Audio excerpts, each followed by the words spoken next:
All right, let's jump right into it. Today, we're popping the hood on modern VPN protocols to finally answer the million-dollar question, is NordVPN or ExpressVPN the right tool for you? We have all been bombarded by endless ads for these two giants, but today, we're cutting through the marketing fluff. We're going to look purely at the architecture, the security, and the real-world performance to see what is actually protecting your data. Here's our roadmap for this explainer. We'll hit the protocol revolution, the looming post-quantum threat, a head-to-head on Nord and ExpressVPN's pros and cons, the auto-renewal trap you absolutely need to avoid, and finally, which VPN actually wins based on your needs. Let's get started. Section 1. The Protocol Revolution. Under the hood of modern VPNs. You see, to really grasp how these services perform out in the real world, we've got to look at the engine powering them. So why do older VPNs just completely tank your battery and throttle your connection speeds? Well, legacy protocols, think OpenVPN, are basically like heavy armored trucks. Yeah, they're super secure, but man, they are incredibly slow, clunky, and immensely demanding on your device. They were built for an older, wired world, not the fast-paced mobile internet we use today. And this is where the revolution happens. We're talking about moving from a massive 400,000 lines of clunky code down to a highly efficient 4,000 lines. It is a staggering difference. Modern protocols, like NordLynx and ExpressVPN's Lightway, are lean. They run seamlessly right in the kernel space, the deepest, most efficient core of your operating system. For you, that translates directly to lightning-fast speeds and practically zero battery drain on your phone. Now, think about what happens when you walk out your front door. Your phone drops Wi-Fi and switches to cellular data, right? Old VPNs would literally panic, drop your connection, and leave you exposed. But protocols like ExpressVPN's Rust-based Lightway use a stateful design. It doesn't renegotiate everything from scratch. It just gracefully idles, and the second you have service again, it picks right back up without skipping a beat. It's a total game changer for connection stability. Moving on to Section 2, the post-quantum threat, securing tomorrow's data. Today, let's see how this protocol revolution ties into an entirely new cyber threat that's right around the corner. Have you heard of the store now, decrypt later strategy? This is wild, but it is not science fiction.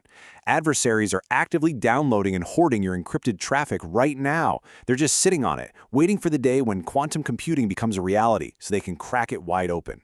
Today's encryption is tough, but a commercial quantum computer, it'll slice right through it in seconds. So how are these two giants responding to this? Well, ExpressVPN has actually already deployed a next-gen defense, the NIST-approved ML-CAM standard. It's built directly into Lightway to fight off quantum attacks today. NordVPN, on the other hand, is still relying on traditional encryption like AES-256 and SHA-20. Don't get me wrong, those are incredibly secure for right now, but ExpressVPN is clearly the one playing defense for tomorrow. Section 3, NordVPN pros and cons. The heavy-hitting value pick. Let's put NordVPN to the test and see what real users are experiencing day to day. NordVPN brings some serious heat. Their Threat Protection Pro is basically a localized antivirus. It stops malware and tracking cookies before they even load. Plus, those introductory prices are super budget-friendly. But it's not perfect. Users constantly report an incredibly frustrating Windows connection loop bug. On mobile, you might get random drops where the app disconnects without even trying to auto-reconnect. Oh, and if you're trying to bypass network sensors, their obfuscation takes a fair bit of manual tweaking. But I absolutely have to highlight Meshnet. This is NordVPN's killer feature. It lets you create secure, direct connections between up to 10 devices totally for free, bypassing standard VPN servers entirely. If you're working remotely or setting up a virtual LAN party for gaming, this is a massive win. It's a powerhouse networking tool that really sets NordVPN apart. Shifting gears to Section 4, ExpressVPN pros and cons, the premium powerhouse. Let's see exactly why this one commands a higher price tag. ExpressVPN is universally praised for the ironclad stability of that Lightway protocol we talked about earlier. They even offer air cove hardware, custom routers that protect your whole home right out of the box. But you are definitely paying a premium for that reliability. It's pricey. They've also had some frustrating policy shifts lately, like suddenly changing the free forever terms on their password manager, and on their basic tier, you are strictly capped at 10 simultaneous connections. But here is exactly why journalists and world travelers swear by ExpressVPN. When you travel to highly restricted regions, Standard VPNs just get blocked immediately by deep packet inspection. Remember how NordVPN makes you manually dig into your settings to turn on obfuscation? ExpressVPN does it automatically. The very second Lightway detects a network block, like the Great Firewall of China, it seamlessly scrambles your traffic to look like completely standard web browsing. No tweaking required on your end, it just handles it. Section 5. The auto-renewal trap. Reading the fine print. Because honestly, the tech doesn't matter one bit if you get completely blindsided by your bill. $139.08.